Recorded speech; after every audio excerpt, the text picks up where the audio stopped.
When we come back to season 2, Olivia is, extremely frightened, and we're not quite sure if she's going to pull through or not. And I know that Peter is extremely concerned for her, and I think having her in such a vulnerable position really affects him.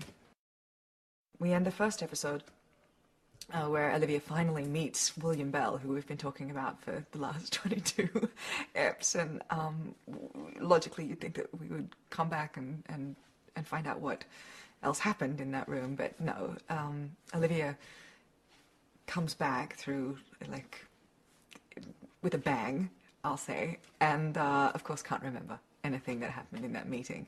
So that's just as frustrating to her and to me, because I don't know what happened in that meeting. The first season was all about sort of discovering and understanding that there was something out there, and I feel like this season is going to be about, preparing for whatever it is that's going to need to be done with whatever it is that's out there. It feels like we're moving into a different kind of... It feels like a different season, in a really good way. I think last year, Olivia, Peter, and John really were fundamentally, on the back foot, and so everything was very kind of reactionary. You think these cases would come up, and they would have to deal with it very quickly and sort of sort it out, and they would be playing catch up a lot. But this year, I feel that, there's been we've come a long way. A lot of stuff's been sort of discovered, and I think that the team is much more proactive and much more aggressive in finding out, in solving these cases, but also finding out what the link between all these cases is. I loved all the Cortexiphan stuff, but that wasn't really a case. That was sort of... I loved that because it gave me something to play with particularly Walter's character, with John's character, Walter. They're sort of...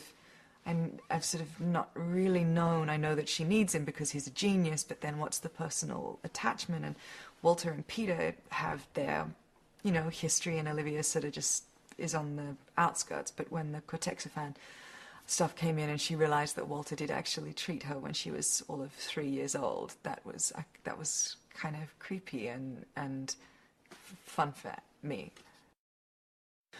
Fringe science is science that's inappropriate, really. It doesn't have to be deadly, it doesn't have to be dangerous, but it's on the fringe of what's being, done openly, I guess. But then it also is... Well, that's fringe science in our world, because obviously everything in our world of fringe, actually does work. But then in the real world, fringe science is what's just sort of just beyond believable. You could almost rationally see how that could work, but can it? No. Also, what's morally acceptable too, I think, and ethically acceptable. It's not just a case of the week. It's not just investigative. It's not just comedy. It's not just drama. It's not horror. But there's sort of all of those bits put into it, and I think that's there is something there for everyone, and I think that's why I think that's why it has done well, is because it kind of I don't think it alienates anyone.